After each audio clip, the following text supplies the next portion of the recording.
की जांच निष्पक्ष तरीके से हो, डीपीओ को सस्पेंड किया जाए। सर कितनी बार ज्ञापन दे, कितने कागज है सर, जिसका होना चाहिए चयन उसका नहीं होता है। डीपीओ से लेकर सीडीपीओ तक सब मिली भगत है सर। सर कुछ भी नहीं हो रहा, सिर्फ ले लेते हैं कागज, ऐसे देखते हैं और फिर फेंक देते हैं। मार के निकाला गया हम लोगों को। सर बताइए ऐसा कौन लेखपाल उन्होंने मुझसे फोन करके कहा कि तुम 100 आज ही अरेस्ट डालो, मेरा कुछ नहीं कर पाओगी। सीतापुर आंगनबाड़ी भर्ती में फर्जीवाड़े का आरोप जो है भाजपा नेता पुष्पेंद्र सिंह और वह समाज सेवियों के द्वारा और तमाम आंगनबाड़ी भर्ती में जो आवेदककर्ता थे उनके द्वारा लगाया गया। इस वक्त जो है तमाम आवेदककर्ता और लोग यहाँ पर मौजूद हैं। इन सब में भारी आक्रोश पनपा है। सीएम आवास से लेकर डीएम कार्यालय तक सभी जगह इन लोगों के द्वारा ज्ञापन दिया गया और अपनी जो मांगे थी उन तक इन लोगों के द्वारा उन तक पहुँचाने का काम किया गया, लेकिन अभी तक इन लोगों की कोई मांग पूरी नहीं हुई है। हम इनसे बात कर जानते हैं क्या कहना चाहेंगे आप लोग जो है आंगनबाड़ी भर्ती के फर्जीवाड़े को लेकर जो है आप लोग यहाँ पर आए हुए हैं, इस वक्त क्या कहेंगे? जनपद सीतापुर में जिस तरीके से बड़े पैमाने पर भ्रष्टाचार व धांधली की शिकायतें आई हैं, घोटाला नहीं महा घोटाला सीतापुर में हुआ है। सीडीपीओ कार्यालय से लेकर डीपीओ कार्यालय तक भ्रष्टाचार हुआ है। हम तो ये कह रहे हैं डीपीओ जो मनोज राव हैं इनको सबसे पहले सस्पेंड किया जाए, तब जाँच निष्पक्ष तरीके से हो पाएगी। उसके अलावा सिधौली में पूनम द्विवेदी जो बाबू हैं, वहाँ की हेमा सीडीपीओ हैं, हेमा शुक्ला, वहाँ की निधि कनौजिया हैं सुपरवाइजर, उन पर कार्रवाई हो। हर गांव में रेखा देवरानी सुपरवाइजर हैं, सीडीपीओ खजूल्ला हैं, उन पर कार्रवाई हो। और वहाँ पे मिश्रिख में सीडीपीओ पे भी कार्रवाई हो, खैराबाद में सीडीपीओ पे कार्रवाई हो। जिस तरीके से पहला की सीडीपीओ की स्पष्ट आवाज़ में साफ साफ निकली है, भ्रष्टाचार की फोटो वायरल हो रही, जिस तरीके से मछरेटा में वायरल हो रही, पूरे जनपद में जगह जगह की वायरल हो रही। मिश्रिख से लेकर रेउसा विभिन्न ब्लॉक जो हैं उन तक वायरल हो रही। और हमने 4 तारीख को मुख्यालय पर, जिला मुख्यालय धरना स्थल पर दिया था ज्ञापन माननीय मुख्यमंत्री जी को यहीं से संबोधित जिलाधिकारी के माध्यम से। 7 तारीख को मुख्यमंत्री कार्यालय में सामूहिक उनके निजी सचिव से मिलकर कागज देने का काम किया और सभी महिलाएं लखनऊ तक दौड़ के गईं। विभाग के मंत्री से लेकर सभी तक मिलने का काम किया गया। और उसके बाद सीतापुर से लेकर फिर 9 तारीख को फिर लिखित आश्वासन आमरण अनशन के लिए दिया गया। आमरण अनशन के बाद हम लोग 2 दिन आमरण अनशन किए, न खाए न पिए कुछ भी। बाबा साहब ने कहा है अधिकार के लिए संघर्ष करना पड़ता है बाबा साहब, लेकिन लोकतंत्र में जिस तरीके से बाबा साहब ने जो कहा है उनकी बातों को अभी संज्ञान अधिकारी नहीं लिए। जनपद सीतापुर में हम लोग परेशान हो गए। 7 दिन तक अधिकारियों ने जो आश्वासन दिया, मैं सबसे पहले कह रहा हूँ जो भी लेखपाल हैं उन पर तो कार्रवाई और सफाई कर्मचारी पे कर दिया, उनको बहाल 2 महीने में कर देंगे। लेकिन जो सीडीपीओ कार्यालय से लेकर डीपीओ कार्यालय तक 15 करोड़ रुपए का भ्रष्टाचार हुआ है। ऑडियो क्लिपें वायरल हो रही, साक्ष्य वायरल हो रहे हैं, शपथ पत्र दिए गए हैं, 150 शिकायतें दी गई हैं 80 50 तक करके एक बार में, लेकिन कार्रवाई के नाम पे जीरो।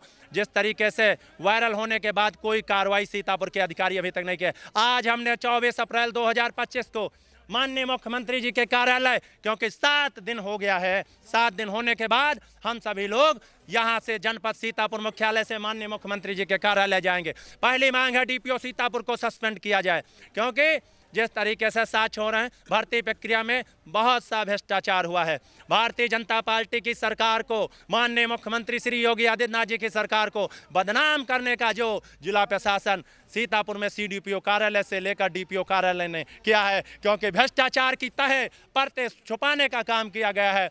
अब अपने खुशी मन से मुझे नेतृत्व करने के लिए कहा है और मैं नेतृत्व एक भारतीय किसान संघ के नाते व समाज सेवी के नाते यहाँ पे आवाज़ उठाने का काम किया है। माननीय मुख्यमंत्री जी हमारे प्रदेश के मुखिया हैं, उन तक बात पहुँचाने का काम करेंगे। माननीय प्रधानमंत्री जी व योगी जी मोदी जी गरीबों की बात करते हैं, लेकिन यह अधिकारी उनके साथ हनन किए हैं, भ्रष्टाचार किए हैं, इसकी जांच हो।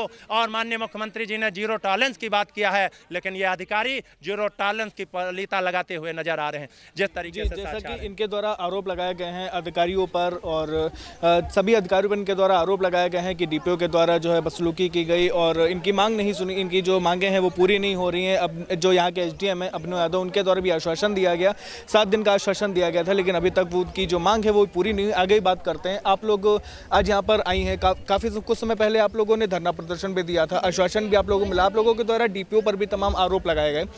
इस वक्त आपका क्या कहना है? कहना हमारा है कि कितने बार हम 3-4 बार यहाँ ज्ञापन दिया है, लेकिन कुछ अभी तक सुनवाई नहीं हुई है। और जब आओ तब कहते हैं कि ज्ञापन दो। कब तक के ज्ञापन दे, कितनी बार ज्ञापन दे? जी क्या कहेंगे? सर कितनी बार ज्ञापन दे, कितने कागज है सर, जिसका होना चाहिए चैन उसका नहीं होता है। डीपीओ से लेकर सीडीपीओ तक सब मिली भगत है सर कुछ भी नहीं हो रहा, सिर्फ ले लेते हैं कागज, ऐसे देखते हैं और फिर फेंक देते हैं। आप लोगों के द्वारा डिपो पर भी तमाम आरोप लगाए गए थे कि जब आप लोग उनके पास गए तो उनके द्वारा आपसे बदसलूकी की गई और सर धक्का मार के निकाला गया हम लोगों को।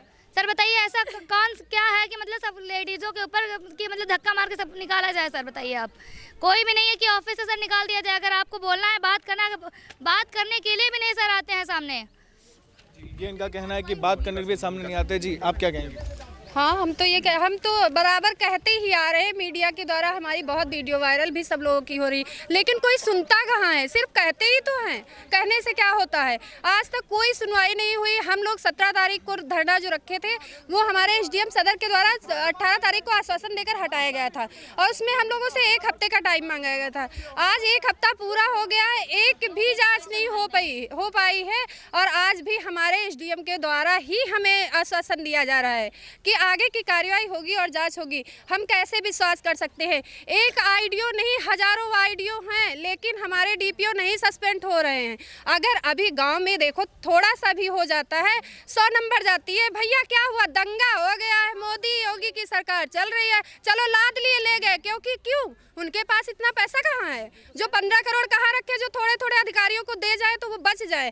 और हम लोग बराबर आरोप पे आरोप लगा रहे हैं, एक नहीं 10 आईडियो वायरल कर रहे हैं, वीडियो भी दिख रही है, उस पे पानी फेरा जा रहा है, वो अधिकारियों को नहीं दिखता है। हमारी यही मांग है, केवल मनोज राव को सस्पेंड किया जाए और जो हमारे ब्लॉकों पे, जितनी ब्लॉकों पे ये सीडीपीओ हैं और सुपरवाइजर, खासकर हमारे हर गाँव की जो रेखा देवरानी जी हैं, उन पर विशेष कार्रवाई की जाए। वो हम पे मुकदमा दायर करेंगी। पता नहीं मैंने उनसे क्या केवल साक्ष्य प्रारूप मांगा ना, इसलिए हम मुकदमे के लायक हो गए। हो सकता है जाना भी पड़े, उसके लिए भी हम तैयार हैं, क्योंकि जब मुख्यमंत्री पैदल आवास जाएंगे वहां तक तो हमको जेल जाने से भी डर नहीं लगता है। हम छत्री हैं, हम अपनी लड़ाई खुद लड़ेंगे और हमारे भैया जी का नेतृत्व है, पुष्पेंद्र भैया जी का, इसलिए हम और भी डरने वाले नहीं हैं और मजबूती से हम लोग खड़े हो चुके हैं। जब इतने भाई बहनों के सपोर्ट में चलते हैं तो कभी बहनें झुक नहीं सकती हैं। हमेशा हर बहन अपने भाई पे आश्रित रहती है, इसलिए हमारे साथ में बहुत भाइयों का सपोर्ट है। हम ये कहना चाहते हैं कि ये भर्ती प्रक्रिया या तो रद्द हो जाए और सबसे पहली मांग, अगर मनोज राव सस्पेंड नहीं हुए तो हम लोग इस जिला अधिकारी के यहाँ बैठ के पता नहीं क्या क्या किस हद तक गुजर सकते हैं। आज ये बता दे रहे हैं, हम महिलाएं किसी भी हद तक जा सकते हैं। ये इनके अंदर का आक्रोश है कि अगर इनकी मांगे नहीं पूरी होती हैं तो जिलाधिकारी कार्यालय में, जैसा कि इनके द्वारा कहा गया कि आगे हद तक भी गुजर सकती हैं, आगे बात करते हैं। आज आप लोग एडीएम सर से मिली, क्या कहेंगे, क्या आश्वासन दिया गया है? उन्होंने आश्वासन दिया कि मैं आप लोगों की जांच करवाता हूं, आप बैठिए, मैं भी आप लोगों के सामने जांच करवाता हूं। जबकि मेरे गुंदला मऊ ब्लॉक के जो है वो शैलेंद्र मिश्रा हैं, लेखपाल, उन्होंने मुझसे फोन करके कहा कि तुम 100 आरएस डालो, मेरा कुछ नहीं कर पाओगी। और उसकी आय 35,000 बनी है, तो मैंने नहीं बनाई है, हमसे जो पहले आया था वो बनाया है।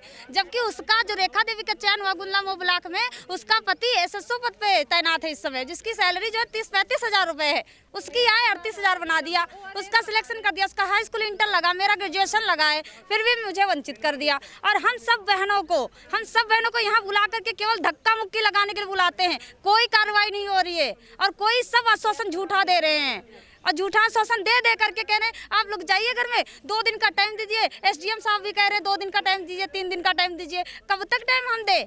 सरकार है, सरकार को खुद ध्यान देना चाहिए कि हमारे जो ऊपर अधिकारी हैं वो क्या काम कर रहे हैं। ये इनका कहना है कि जी हम ये बोलना चाह रहे हैं कि हमारे सीडीपीओ ने हमको, जब हमने बहुत ज़्यादा आरोप लगाया तो उन्होंने हमें ओवरएज करके रिजेक्ट किया है।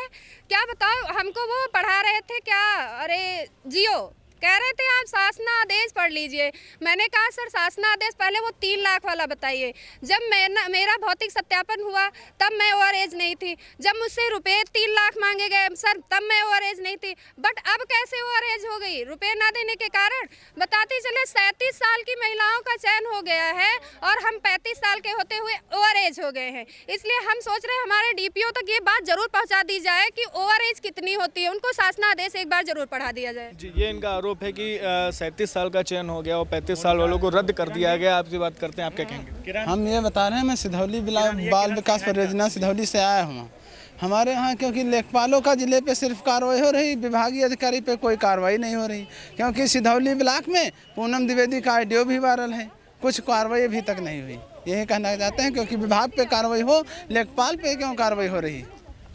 जी, ये इनका कहना है। जी, ये इनका कहना है कि इनके द्वारा जो आरोप लगाए गए हैं डीपीओ पर, और डीपीओ पर ये आरोप लगाया कि उनके द्वारा जब हम लोग मांग करने पहुंचे तो उनके द्वारा आबद्ध टिप्पणी की गई। इनके द्वारा ये भी कहा गया कि हम लोग जो है काफ़ी समय से अपनी जो मांग शिकायतें हैं उनको लेकर अधिकारियों के पास जा रहे हैं, उनको मांग पत्र दे रहे हैं, लेकिन उनके द्वारा हमारी मांग पत्र लेकर और से साइड में रख दिया जा रहा है और हमको आश्वासन देकर भेज दिया जा रहा है। इनका ये भी कहना है कि अगर इनकी मांग जल्द से जल्द नहीं पूरी होती है तो सीएम आवास तक पैदल मार्च भी करेंगे और डीएम कार्यालय के बाहर भी जो है आगे भी हद तक गुजरने का ये काम कर सकते हैं। ऐसे आरोप इनके द्वारा लगाए गए हैं, तमाम आरोप लगाए गए हैं और तमाम जो इनका आक्रोश भी आज डीएम कार्यालय के बाहर पनपा है। फिलहाल आगे क्या कुछ देखने को मिलता है, इस पर इंडिया की नज़र बनी रहेगी। आप बने रहिए हमारे साथ। सीतापुर से वीडियो जर्नलिस्ट अनुराग पांडे के साथ सिद्धांत पांडे, आई इंडिया।